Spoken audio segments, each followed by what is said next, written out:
हमारे चैनल को सब्सक्राइब करें और बेल आइकन दबाएं।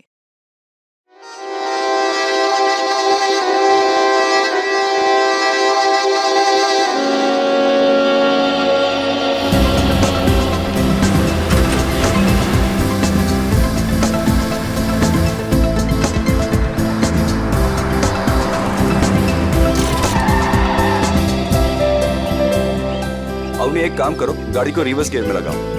हाँ, लेकिन मुझे डर लग रहा है। पता नहीं गाड़ी कहीं इधर उधर चली गई तो। कुछ नहीं होगा, जैसा मैं बोलता हूँ वैसा करती जाओ। ओके, एक काम करो, गाड़ी को रिवर्स गियर में लगाओ और धीरे धीरे क्लच दबाओ और धीरे धीरे एक्सीलेटर छोड़ो, बस। अभी बेटा हम सिखा देते हैं तुम्हें गाड़ी चलाना। रमेश को तो वैसे भी ठीक से नहीं आता है। अरे काका, आप साइकिल चलाना तो ठीक से जानते नहीं है, गाड़ी क्या चलाएंगे? हाँ काका, आप ही सिखा दीजिए तो अच्छा है। ये तो सारा दिन फोन पे लगे रहते, मेरी तरफ ध्यान भी नहीं देते। अच्छा एक काम करो, गाड़ी को रिवर्स गियर में लो। हाँ, हेलो,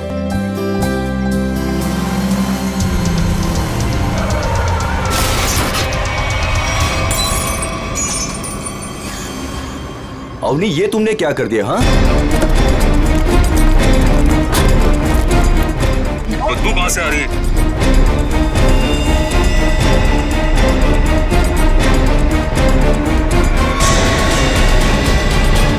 इसके अंदर लाश कहाँ से आ गई? इसमें से बदबू भी कितनी आ रही है? हे भगवान, इन्होंने तो लाश देख ली।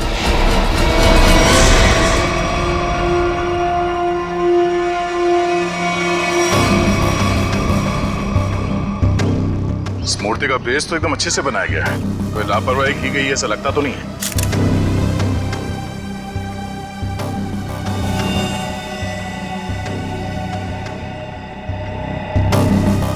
मगर इस मूर्ति में इसको रखा क्यों होगा?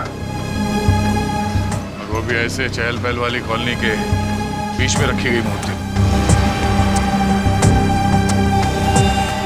वो भी ऐसे कॉलोनी के बीचों बीच जहाँ पे इतनी चहल पहल है।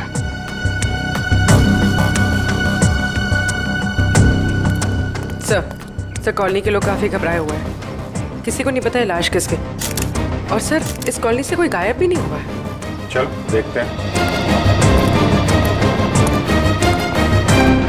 आप लोग प्लीज इन बच्चों को अंदर घर भेज दीजिएगा। ये सब देखना सुनना इनके लिए अच्छा नहीं, प्लीज। बच्चों घर जाके खेलो, जाओ। माँ, आजोबा की मूर्ति में क्या था और उससे इतनी बदबू क्यों आ रही थी? घर आके बताती हूँ। बच्चों मम्मी की बात सुनना चाहिए। हाँ? जाओ घर के अंदर जाओ।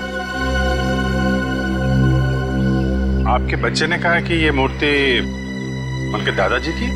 जी, मेरे पिताजी की मूर्ति थी। सुमित प्रकाश नाम था उनका। उनकी मूर्ति क्यों बनवाई थी? मेरे पति एक इंजीनियर और साइंटिस्ट थे। सूखे इलाकों के लिए उन्होंने एक नई सिंचाई पद्धति का आविष्कार किया था। इसी से खुश होकर गवर्नमेंट ने उन्हें ये जमीन दान में दी थी। और सुमित जी इतने महान थे कि उन्होंने वो जमीन कॉलोनी को दान कर दी थी और हमने उसी जमीन पर ये बच्चों के लिए ये पार्क बनवा दिया। इसीलिए हमने उनके सम्मान में इस पार्क में उनकी मूर्ति लगवाई। देखिए, ऐसा लगता है कि किसी ने हाल में इस लाश को मूर्ति में छिपाया है। हाँ, कुछ महीनों पहले। आप लोग बता सकते हैं कि मूर्ति यहाँ कब लगाई गई थी? क्योंकि शायद लाश को उसी वक्त अंदर रखा गया था। ये क्या कह रहे हैं सर? ऐसा हो ही नहीं सकता। सुमित जी जिस साल गुजर गए उसी साल ये मूर्ति वहाँ लगवाई गई थी। कम से कम 39 साल हो गए। 39 साल पहले? तो ये हो सकता है कि जब हाल फिलहाल में मूर्ति बदली गई हो या फिर इसकी मरम्मत की गई हो, तब ये लाश इसमें डाल दी गई हो। जी नहीं, जब से ये मूर्ति लगवाई गई है तब से न इसकी मरम्मत हुई है और न इसे बदला गया। ऐसे कैसे हो सकता है? कुछ महीनों पहले मरे हुए आदमी की लाश इतनी पुरानी मूर्ति के अंदर कैसे हो सकता है? शायद ऐसा हुआ हो कि रात के अंधेरे में ये काम हुआ हो और आप लोगों को पता नहीं चला। पूर्वी, जरा वॉचमैन से पता कर। सर इस कॉलोनी में करीब 200 फैमिलीज रहती है। अगर किसी ने रात को पुतला बदला होता, किसी ने तो देखा होता, लेकिन यहाँ तो किसी ने कुछ देखा ही नहीं। सर यहाँ पर 2 वॉचमैन हैं, एक दिन में ड्यूटी करता है और एक रात में, और दोनों का ही कहना है कि किसी ने भी मरम्मत का काम होते हुए नहीं देखा। कमाल है, अगर कोई काम हुआ नहीं है तो फिर ये लाश मूर्ति के अंदर आई कैसे? सचिन 39 साल पहले ब्रॉन्ज की मूर्ति खड़ी की गई हो। तब से लेकर आज तक ना किसी ने उसकी मरम्मत की, ना उस मूर्ति को बदल दिया। हाँ सर, 1976 की बात है सर। हाँ, और आज उस ब्रॉन्ज के पुतले के अंदर मिलती है एक लाश, और कॉलोनी के 40 लोग कहते हैं कि उन्होंने कुछ देखा तक नहीं। कैसे हो सकता है मूर्ति के अंदर लाश? दो ही तरीके आते हैं मेरे दिमाग में। एक, या तो पुरानी मूर्ति के अंदर लाश रखी, या फिर नई मूर्ति बनाकर उसके अंदर लाश डालकर उस नई मूर्ति को पुरानी मूर्ति की जगह रखी गई और पुरानी मूर्ति गायब कर दी गई होगी। सर लेकिन ब्रॉन्ज की नई मूर्ति बनाने के लिए तो कई दौर से गुजरना पड़ा होगा। पहले तो उसने प्लास्टर ऑफ पेरिस का ढांचा तैयार किया होगा, फिर उस ढांचे से उसने नया सांचा तैयार किया होगा, और फिर कम से कम 1200 डिग्री सेल्सियस पे उसने उस ब्रॉन्ज को पिघला कर उसमें डाला होगा, और फिर उसके टुकड़े किए होंगे। टुकड़ों को फिर वेल्डिंग करके जोड़ा गया होगा, फिर मूर्ति तैयार होगी तो उसे खड़ा कर दिया गया होगा। ये कुछ चुटकी भर में थोड़ी होता है, बहुत टाइम लगा होगा, बहुत टाइम लगा होगा। और सर लाश को मूर्ति में रखा गया होगा, मूर्ति को कॉलोनी में लाया गया होगा, और फिर पुरानी मूर्ति की जगह रखा गया होगा। पूर्वी, इतनी बड़ी मूर्ति कोई गोदी में उठाकर तो नहीं ला सकता। उसे लाने के लिए ट्रक या फिर कोई बड़ी गाड़ी लाई होगी। उसके साथ साथ उसे खड़े करने के लिए क्रेन लाया गया होगा। इतना सब अगर हुआ है, फिर भी कॉलोनी के लोग कहते हैं कि उन्हें कुछ मालूम नहीं, ऐसा कुछ हुआ ही नहीं। सर फिर तो पहला वाला तरीका इस्तेमाल किया गया होगा सर। बॉडी को कॉलोनी में लाया गया होगा और फिर मूर्ति में रख दिया गया होगा। मूर्ति को लेटाया गया होगा, उसके बाद उसके अंदर लाश को रखा गया होगा, और फिर उसे खड़ा भी किया होगा। कैसे हो सकता है, कैसे हो सकता है ये? सर इतना अजीब तरीका लाश को ठिकाने लगाने का, खूनी को ये सब करने की जरूरत क्या थी? वही तो, इतनी तकलीफ क्यों? लाश को ब्रॉन्ज की मूर्ति के अंदर ही क्यों? कोई ना कोई वजह तो जरूर होगी, पर है कौन ये? है कौन ये? लाश है किसकी? कैसे मरा ये? मरा या मारा गया? इस आदमी की उम्र 45 साल है और इसकी मौत इसके सर पे लगी चोट की वजह है। अरे sir sir sir sir, Hindi में बोलेंगे तो मुझे भी समझ में आएगा। क्या बोल रहे हैं? इस आदमी की उम्र 45 साल है और इसकी मौत इसके सर पर लगी चोट की वजह से हुई है। ये हुई ना, थैंक यू। और कुछ और बता सकते हैं? कोई जादू है, चुटकी बजाऊंगा हो जाएगा? अरे कोई जादू है जो चुटकी बजाऊंगा सब कुछ हो जाएगा? मन तो करता है चुटकी बजा दूं और ये आदमी गायब हो जाए। क्या बोले तुम? मतलब मैं कह रहा था साड़ुंके साहब, आप चुटकी बजा दे तो केस सॉल्व हो जाएगा। कितना किया है, ये तो कुछ भी नहीं है। हाँ लेकिन अभी मेरा चुटकी बजाने का मूड नहीं। ठीक है तो मैं उधर बजा लेता हूँ चुटकी। किधर चले जाते हो? हाँ देखिए आप, तारिका जी।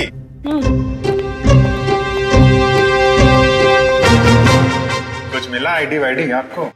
ना आईडी ना वॉलेट, कुछ नहीं। और ये कपड़ों की हालत देखो। भाई साहब बज गई चुटकी।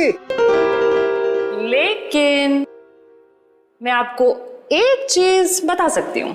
अरे वाह, अब बजी चुटकी। मुझे मालूम था तारिका जी, आप मुझे कभी निराश नहीं करेंगे। बताइए। मैं आपको ये बता सकती हूँ कि ये लाश कितने समय तक उस मूर्ति में थी। अच्छा, कितने समय से? ये लाश ब्रॉन्ज की मूर्ति में बंद थी, वातावरण के प्रभाव में आए बिना। कुछ टेस्ट के बाद ये पता चला है कि 2 महीने से ये लाश उस मूर्ति में बंद थी।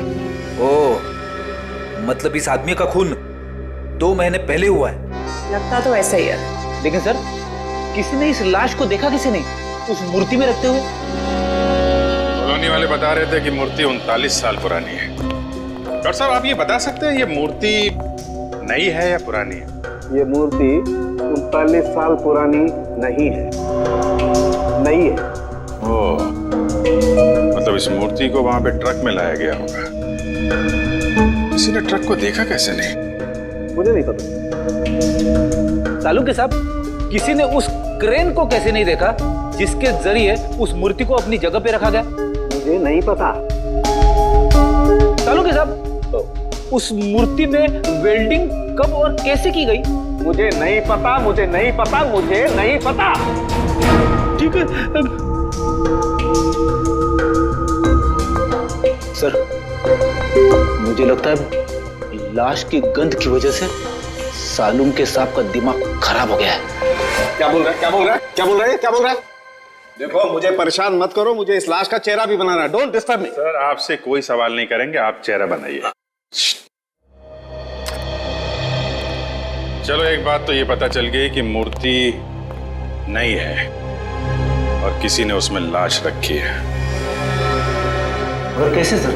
कैसे और कब का पता बाद में लगाएंगे। पहले ये पता लगाना है कि ये नई मूर्ति बनाई किसने।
दुकान में तो कोई नहीं दिख रहा।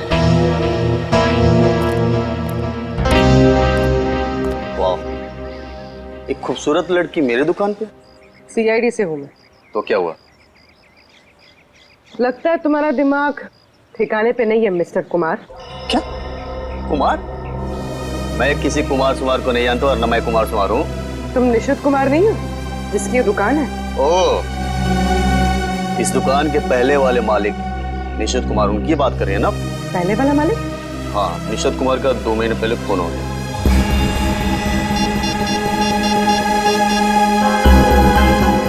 Hello, Abhijit sir.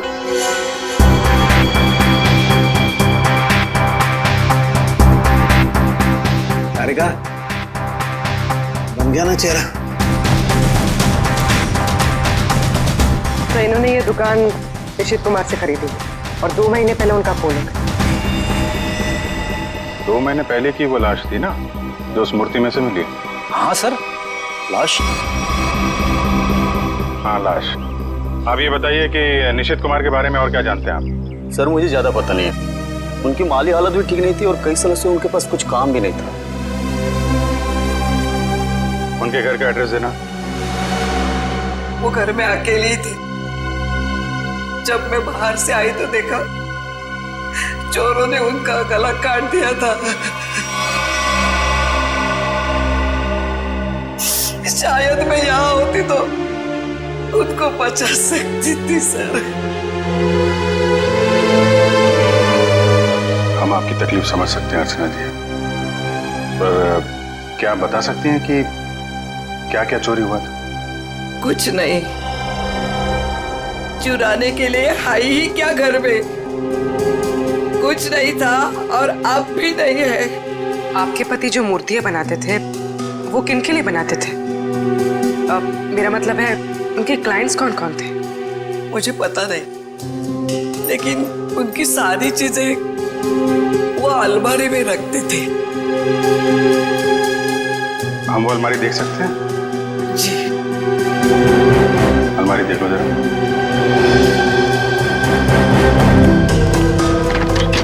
अर्चना जी, ऐसा भी हो सकता है कि ये चोरी का मामला ना हो।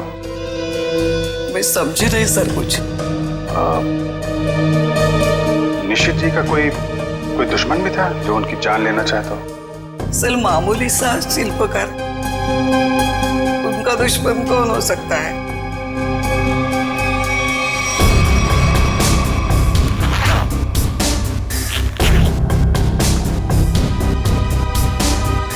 सर हाँ बेट,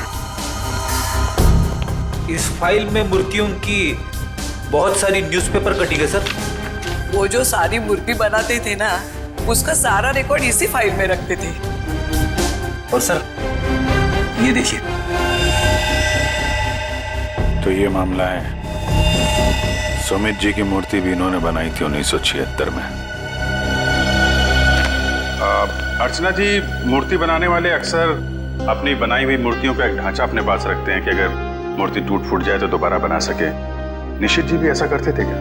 हाँ हाँ, उसके वो सारे ढांचे पिछले बाजू रखते थे। हम वो जगह देखना चाहेंगे।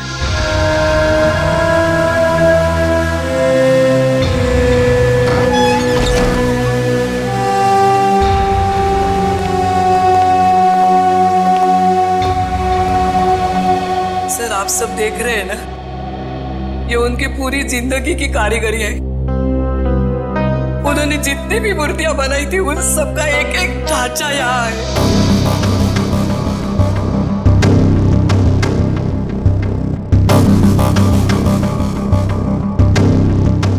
वो वाला नहीं दिख रहा है? कौन सा वाला? वो सुमित जी की जो मूर्ति का ढांचा है। वो उस तरफ होना चाहिए।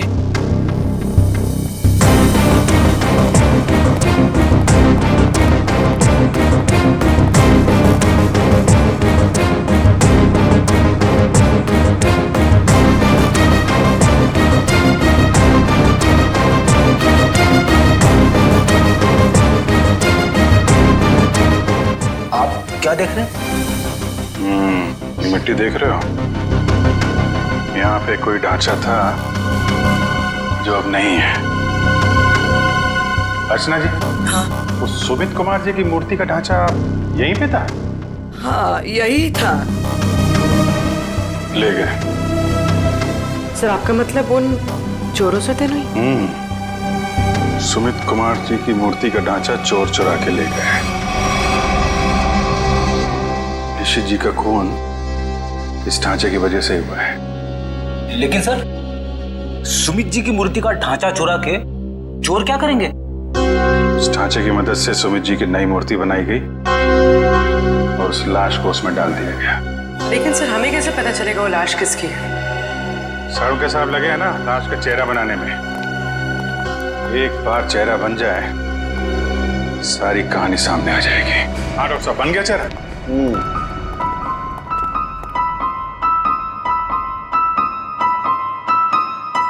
ये देखो बॉस, ये है वो मरा हुआ आदमी। क्या? ये कैसे हो सकता है? डॉक्टर साहब, ये क्या मजाक है? भाई साहब, मैं मजाक नहीं कर रहा हूँ, यही है उस आदमी का चेहरा, ऐसा ही दिखता है वो। मैं जानता था, मुझे बिल्कुल पता था ये कुछ ऐसा करेंगे जिससे सारा केस उलट जाए। क्या बात कर रहे हो यार तुम? मैं ऐसा क्यों करूंगा? क्या हो गया तुम्हें? अभिजीत, ये क्या कह रहे हो तुम? ये उसी आदमी का चेहरा है। सर, मजाक क्यों करेंगे? क्योंकि डॉक्टर साहब ने जो चेहरा बनाया है वो मूर्ति का चेहरा है। सुमित जी का चेहरा है जो 39 साल पहले मर चुके हैं। इस चेहरे में सिर्फ मूंछ लगाना बाकी है। क्या बात कर रहे हो?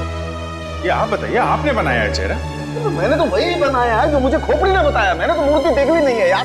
तो आप देख लीजिए, ये मूर्ति है। ये तो वाकई वही चेहरा है जो मैंने बताया। ऐसा कैसे हो सकता है? सर, ये आदमी 39 साल पहले मर चुका है। आज जिंदा होता तो 80 साल का होता। और आपने कहा था ना कि ये मरा हुआ आदमी 45 साल का। कैसे पॉसिबल है? आई एम सॉरी बॉस, मुझे छुट्टी चाहिए। वो आप देखो सर, पहले हम ये पता लगाने की कोशिश कर रहे थे कि लाश को मूर्ति में रखा कैसे गया। अब हमें ये पता लगाना है कि सुमित जी की लाश सुमित जी की मूर्ति में आई कैसे और क्यों। सर, कुछ पता चला उस लाश के बारे में? देखिए, उसी के बारे में हम लोग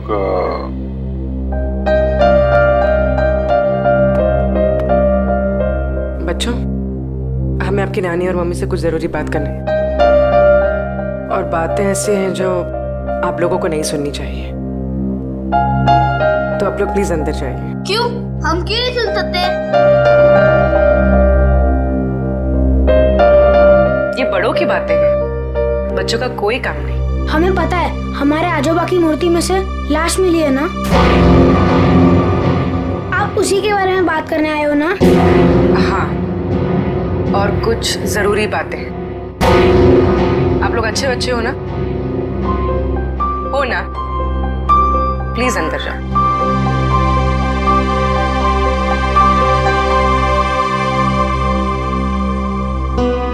सर बताइए ना, क्या पता चला आप लोगों को? एक्चुअली इस केस की जांच को लेकर हम थोड़ी उलझन में हैं और हमें लगता है कि आप सुलझा सकती हैं इस उलझन को।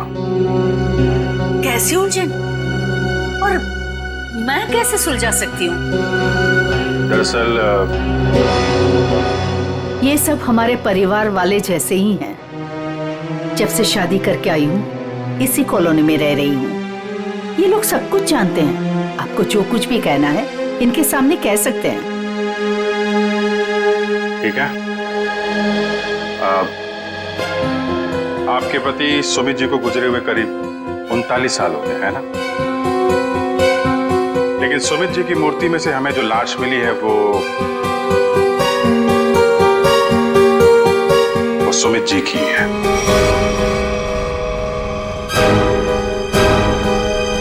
ये कैसे हो सकता है?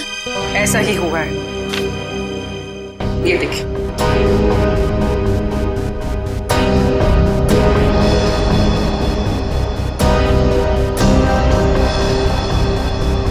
इतने यकीन के साथ आप ये कैसे कह सकते हैं? हाँ, ये हो ही नहीं सकता। जरूर कुछ भूल हुई है आप लोगों से। कोई भूल नहीं। ये एक साइंटिफिक मेथड है जिसमें लाश की खोपड़ी का चेहरा बनाया गया है और यही चेहरा बना है सुमित जी का। लेकिन मेरे पिताजी की लाश कैसे आ सकती है? ये मुमकिन नहीं है। वही तो, लाश की उम्र करीब 45 साल की है। आपके पिताजी जिंदा होते तो 80 साल के ऊपर के होते। अब बात यह है कि 80 साल का आदमी 45 साल का कैसे हो गया? ये मैं कैसे जान सकती हूँ? अब आपको नहीं पता तो हमें कैसे पता होगा? चेहरा तो बिल्कुल आपके पति का ही है। सर, उनकी मौत के बाद उनका अंतिम संस्कार मैंने ही किया था। अगर किसी ने लाश बदल दी हो या कहीं किसी तरह वो जिंदा भी होते तो भी 80 साल का इंसान 45 साल का हो ही नहीं सकता। वही तो, यही बात हमें परेशान कर रही है। अच्छा, आपके परिवार में कोई ऐसा आदमी था जो बिल्कुल सुमित जी से मिलता जुलता हो? नहीं, जब से मैं उन्हें जानती हूँ या जब से मेरी शादी हुई है, मैंने तो ऐसा किसी को नहीं देखा जो उनकी तरह दिख रहा हो। चूंकि उस मरे हुए आदमी का चेहरा हूबहू आपके पति से मिलता जुलता है और उन दोनों में कोई संबंध है या नहीं, ये जानने के लिए मालती जी हमें आपकी थोड़ी मदद चाहिए। कैसी मदद? अगर आपको बुरा ना लगे तो हमें आपका डीएनए उस मरे हुए आदमी से मिला के देखना होगा। यही एक तरीका है सच्चाई को जानने का।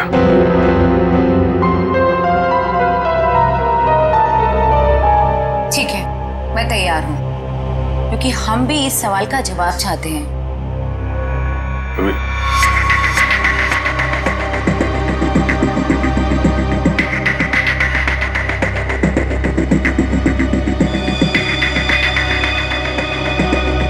Thank you. हम फिर मिलेंगे और तब जवाब के साथ मिलेंगे। तारिका जी, डीएनए रिपोर्ट आ गई? पार्शियल मैच है। क्या पार्शियल मैच है? देखा, इसका मतलब सालू के गलत नहीं था बॉस। ये आदमी सुमित के परिवार का ही। बाप का डीएनए बेटी में भी है और इस मरे हुए आदमी में भी। निश्चित रूप से ये आदमी सुमित के परिवार का ही कोई है। अगर ये सुमित का रिश्तेदार है तो किसी ने इसे पहचाना कैसे नहीं? कोई तो होगा जिसे पहचानता। ये बड़ी चौंकाने वाली बात है। आपने जो इसका चेहरा बनाया था उसकी फोटो हमने अखबार में भी भेजी, लेकिन ऐसा कोई भी आदमी सामने नहीं आया जो इसे पहचानता हो। अगर ये इसी शहर में था तो किसी ने तो इसे देखा होगा। कोई तो होगा इसके पहचान वाला। तारिका जी, आप तो जीनियस हैं। ऐसे क्या कह दिया मैंने? केस सॉल्व कर दिया। हो सकता है ये आदमी इस देश का हो ही ना। हो सकता है कि मरने से कुछ समय पहले इस देश में आया हो। ओह, इसीलिए किसी ने इसे पहचाना नहीं। हाँ, पिछले 2-3 महीने की इमिग्रेशन रिपोर्ट्स चेक करनी होंगी हमें। पंकज, आज के अखबार में मैंने अपना राशिफल देखा। जानते हो क्या लिखा था उसमें? क्या था सर? बहुत जल्द नौकरी में बदलाव होगा। इसका मतलब जानते हो? हाँ सर, ये तो बहुत दुख की बात है। आपका डिमोशन होने वाला है। आपकी पोस्ट तो मेरे से भी नीचे होने वाली है। क्या बोलता है? अरे इसका मतलब है मेरा बहुत जल्द प्रमोशन होने वाला है। हाँ, पिछले 1 हफ्ते से मुझे ऐसा ही लग रहा है। लेकिन मुझे ऐसा नहीं लग रहा है। सर अभिजीत सर ने बिल्कुल सही पता लगाया सर। इमिग्रेशन रिकॉर्ड से उस मरे हुए आदमी का चेहरा मैच कर रहा है सर। गुड, मेल आया सर।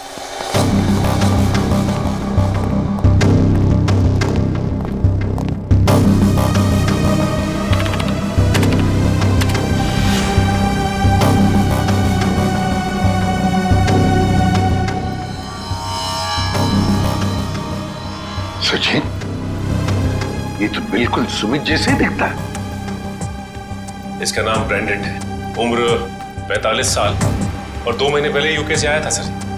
मतलब आते ही मौत हो गई उसकी। सर इसका नाम तो अंग्रेजों जैसा है पर लगता है इंडियन है। इस ब्रेंडन का घर का पता, फोन नंबर कुछ है? हाँ सर, जरूर। पूर्वी, इस नंबर पे फोन करो। घर का ही फोन नंबर होगा ही। उसके माता पिता से बात करो, मगर सावधानी से। शायद उन बेचारों को पता भी नहीं होगा ब्रेंडन के साथ क्या हुआ है। और देखो बातचीत में कुछ पता चलता है क्या इस ब्रेंडन के बारे में। सर। हाँ सर, मैं सीआईडी छोड़ रहा हूं। अब और बर्दाश्त नहीं होता। मैं पागल हो जाऊंगा। क्यों? ऐसा क्या हो गया?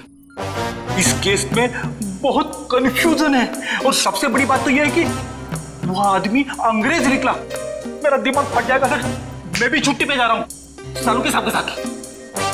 अभी जाओ, अभी जाओ इसी वक्त। बोरिया भी सरा बांधो, निकल जाओ सीआईडी से। जाओ। और कुछ समय बिताओ अपनी बीवी के साथ, शायद कुछ अकल आ जाएगी। जाओ। सर, आपका राशिफल तो सही निकला। नौकरी में बदलाव मतलब आपका रेजिग्नेशन, इस्तीफा।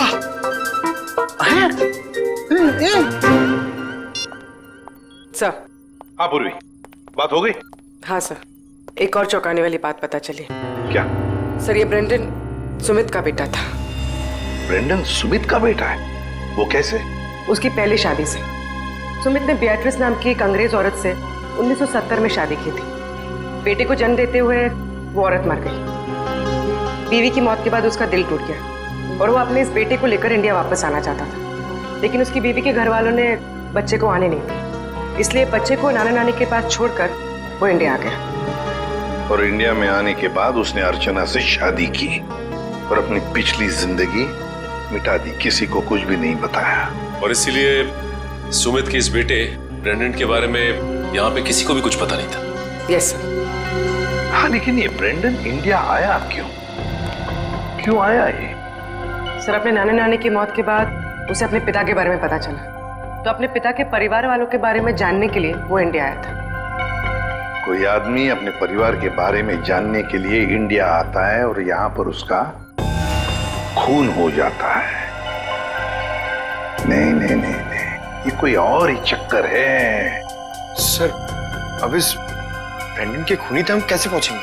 शुरू से शुरू करके। सॉरी सर, आपका मतलब क्या था? एयरपोर्ट से पंकज, एयरपोर्ट से। जैसे ब्रेंडन एयरपोर्ट पर उतरा, पता लगाएंगे वो कहां गया, कैसे गया, किससे मिला।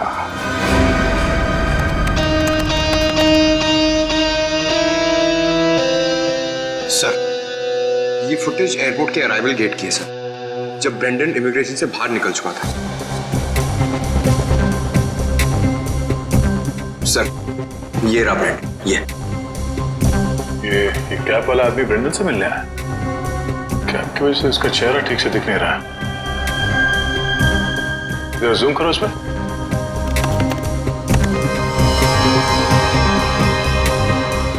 ऐसा लगता है कि जानबूझकर ये आदमी अपना चेहरा छुपा रहा है। ये चाहता नहीं है कि उसका चेहरा कैमरे पे कैप्चर हो। आगे बढ़ो। सर ये दोनों तो पार्किंग की तरफ गए। इसका मतलब इस कैप वाले आदमी की गाड़ी पार्किंग में है। एक काम करो, इन दोनों के बाहर निकलने से आधे घंटे तक जितनी भी गाड़ियां एयरपोर्ट के पार्किंग लॉट से बाहर निकली है उन सब के डिटेल्स निकालो। पता चल जाएगा इस कैप वाले की कौन सी गाड़ी है। सर वो आदमी ब्रेंडन को जब एयरपोर्ट की पार्किंग में लेके गया उसके आधे घंटे बाद तक ये सारी गाड़ियां बाहर जाती रही सर।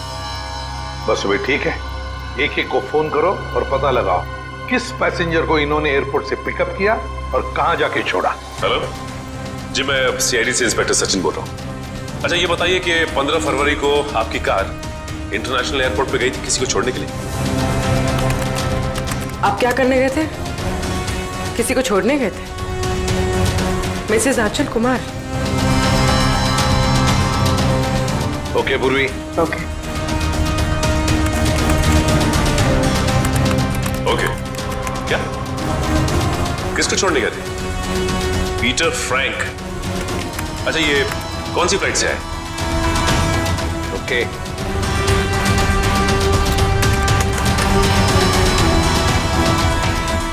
मिस्टर डिसिल्वा।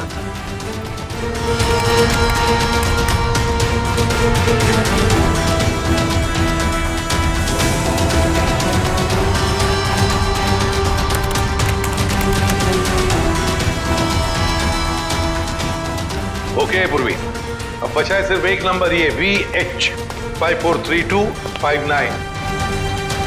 और सर ये नंबर किसी मिस्टर अनिल के नाम पे जो कि लोनावाला के बंगलों पे रजिस्टर्ड है सर। लेकिन ये आदमी फोन नहीं उठा रहा है सर। फोन नहीं उठा रहा है, लगता है ये अनिल ही पिकअप करने आया था ब्रेंडन को एयरपोर्ट पर। पर कहीं इस अनिल ने तो ब्रेंडन का खून नहीं किया? हो सकता है पूर्वी, एक बात तो पक्की है, इस अनिल का जरूर कोई ना कोई संबंध है ब्रेंडन के खून के साथ। सरकार के रजिस्ट्रेशन के हिसाब से अनिल जी का घर यही है। काफी पैसे वाला लगता है ये अनिल जी। इतना बड़ा बंगला, वो कार। लेकिन इस अनिल जी को ब्रेंडन से क्या काम पड़ गया? सर मुझे तो लगता है कि इस ब्रेंडन को इंडिया में कोई जानता ही नहीं होगा। ब्रेंडन को इंडिया में कोई जानता नहीं था तो ये अनिल एयरपोर्ट क्यों गया था उन्हें लेने? उसके बाद ये ब्रेंडन गायब कहाँ हो गया? कोई दरवाजा खोल क्यों नहीं रहा? जी कौन है आप लोग और क्या चाहिए? आपके मालिक अनिल जी से मिलना है। कहाँ है वो नहीं है। आप क्यों पूछ रहे साहब? देखिए बेमतलब परेशान मत करिए, नहीं तो अभी पुलिस को फोन कर देंगे। हम लोग सीआईडी से हैं। सीआईडी?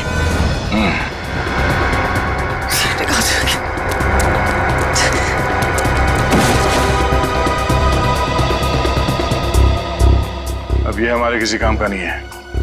लगता है अनिल जी उसी तरफ है जिस तरफ ये भाग रहा है। चलो देखते हैं।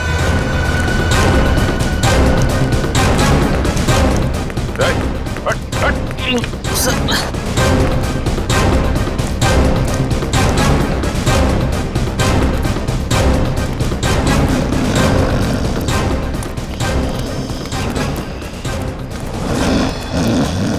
लगता है यही अनिल जी है। अनिल जी,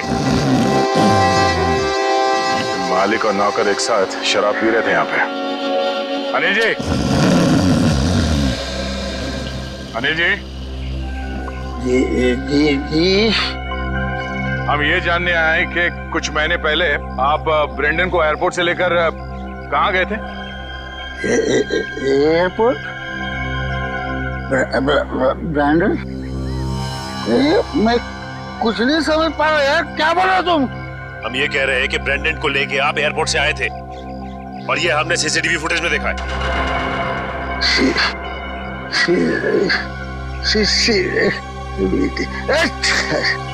अनिल जी, आपकी कार कौन सी है?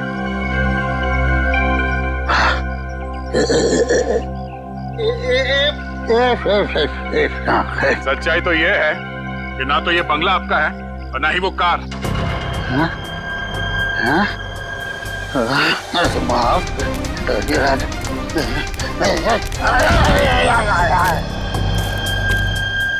अब सच बताओ। सर मैं कुछ नहीं जानता सर मैं तो एक मामूली सा वॉचमैन हूँ सर। वॉचमैन ये मेरा मालिक है ना, मालिक उसने अपना बंगला और कार मेरे नाम पर कर दिया सर। ये मेरा कुछ भी नहीं है सर। तो फिर किसका है? सर मैं कैसे बोलूं सर, मेरी जान चली जाएगी सर। देखो तुम चिंता मत करो, कुछ नहीं होगा तुम्हें। सिर्फ ये बताओ किसने कहा था तुम्हें ये सब करने के लिए? क्या बात है, आप लोगों ने हमें यहाँ क्यों बुलाया? कुछ पता चला क्या? हाँ, एक चौंकाने वाली कहानी। ये कहानी हम आप लोगों को भी सुनाते हैं। इस कहानी को हम वहां से शुरू करते हैं जब सुमित जी को सरकार ने जमीन दान दिया था। उस जमीन में सिर्फ ये छोटा सा गार्डन नहीं था, बल्कि वो जमीन भी था जिसपे आज मॉल बना हुआ है आपके कॉलोनी के पीछे। लेकिन इस बात का पता हमें क्यों नहीं चला? क्योंकि आप लोगों से पहले कुछ और लोगों को पता चल गया। उन्हें यह भी पता चल गया कि सुमित जी अपनी पूरी जमीन को बच्चों के पार्क के लिए दान करना चाहते हैं, और ये बात उन्हें अच्छा नहीं लगा। उन्होंने सुमित जी को रोकना चाहा। जब सुमित जी नहीं माने तो उनका फोन कर दिया। क्या? जी हाँ, सुमित जी का एक्सीडेंट कोई एक्सीडेंट नहीं था। इसकी प्लानिंग की थी उन लोगों ने, और उन लोगों ने जमीन का एक छोटा सा हिस्सा आपके कॉलोनी को दिया और बाकी बिल्डर्स को बेच दिए। वो मॉल जहाँ पे खड़ा है वो जमीन। बिल्डर से मिले पैसे से ऐश कर रहे हैं वो लोग। उनके पास देश विदेश में बहुत सारे घर हैं, बंगलों हैं, ढेर सारी गाड़ियां हैं, और ये बात किसी को नहीं पता, उनके दोस्तों और परिवार वालों को भी नहीं। और सुमित जी का बेटा ब्रेंडन जब अपने परिवार वालों से मिलने इंडिया आया तो उसे भी मार दिया गया। क्यों, ये हमें मालूम नहीं। और फिर बेटे की लाश को पिता के मूर्ति में छुपा दिया। अब ये कैसे किया है ये हम जानना चाहते हैं। लेकिन वो कौन लोग हैं? यही है वो लोग। सच तो ये इसी कॉलोनी में रह रहे हैं, धोखे और खून से कमाए हुए पैसों पर ऐश कर रहे हैं, लेकिन हम उन्हें जानते हैं।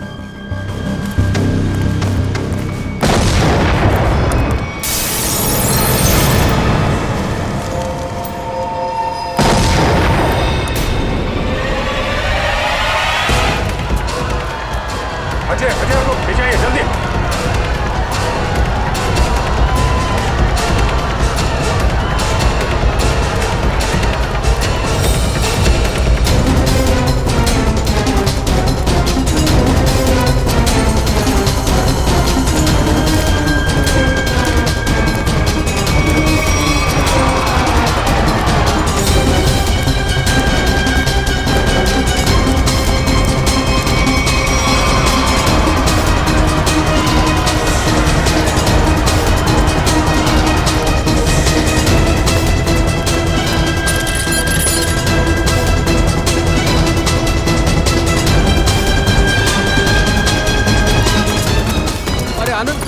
संभालना यार। अरे अरे क्या हो रहा है ये?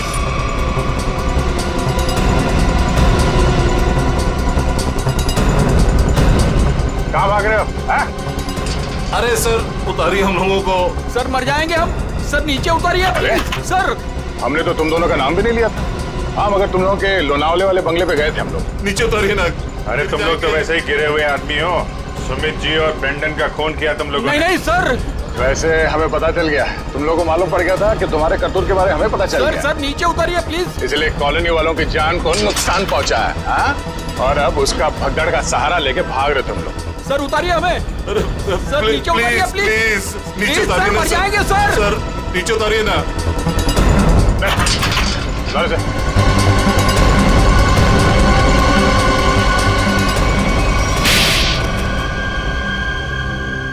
लेकिन वो तो आपके दोस्त थे, फिर आपने उनको क्यों मार दिया? क्योंकि इनके लिए पैसा दोस्ती से ज्यादा मायने रखता है। लेकिन ब्रेंडन को क्यों मारा? सर एक्चुअली हम उसे मारना नहीं चाहते थे। हम उसे एयरपोर्ट से सीधा हमारे खाली पड़े हुए फ्लैट पे लेके गए। हमने सोचा था हम उसके बाप के मरने की झूठी कहानियां सुनाकर उसको यूके वापस भेज देंगे। और उसने हमारी वो बातें सुन ली थी जिसमें हमने सुमित को मारने का जिक्र किया था, इसके लिए उसको मारा सर। लेकिन उसकी लाश मूर्ति में क्यों छुपाई? हम नहीं चाहते थे कि उसकी लाश किसी भी हालत में सीआईडी को मिले। अगर हम उसे जलाते, दफनाते या किसी तालाब झील में उसकी लाश छोड़ देते तो एक न एक दिन तो लाश मिल ही जाती ना, फिर तो हम पकड़े जाते। इसलिए हमने उसकी लाश सुमित की मूर्ति के अंदर डाल दी थी ताकि कोई ढूंढ ना सके। इसीलिए तुम लोगों ने निशित को मार दिया और उसके गोडाउन से सुमित जी के पुतले के ढांचे को चुरा लिया और नई मूर्ति बनाई। हाँ? लेकिन तुम लोगों ने मूर्ति जब बदली तो कॉलोनी वालों को कैसे नहीं पता चला? वो सर, हमने एक दिन पूरे कॉलोनी वालों को रात के खाने की दावत दी थी और हमने उनके खाने में नींद की गोलियां डाल दी थी। अच्छा, जब सारी कॉलोनी सो गई तो पुरानी मूर्ति की जगह नई मूर्ति रख दी। अगर अवनी अपने कार से उस मूर्ति को ठोकर नहीं मारती तो इनके काले कारनामों से पर्दा नहीं हटता। लेकिन सच्चाई में एक ताकत होती है जो कभी छुपती नहीं, और जुर्म में भी वही कमजोरी होती है, वो भी कभी छुपती नहीं। इन्हें हमारे हवाले कर दीजिए, इन्हें सजा हम देंगे। हाँ सर, इन्होंने हमें धोखा दिया है, ये हमारे गुनहगार है। नहीं सर, हमें अरेस्ट कर दो, ये लोग मार डालेंगे। हमें अरेस्ट कर लीजिए सर। तुम्हें सजा देने का हक अगर हमारे हाथ में होता तो हम तुम्हें इनके हवाले कर देते। हमारे हाथ बंधे हुए हैं, वरना निखिल, पंकज ले जाओ इन्हें।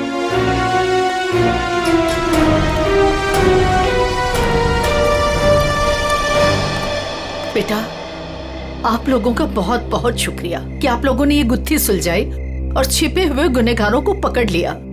ये तो हमारा फर्ज था, लेकिन हम पूरी कोशिश करेंगे कि मॉल की जमीन भी कॉलोनी को वापस मिल जाए।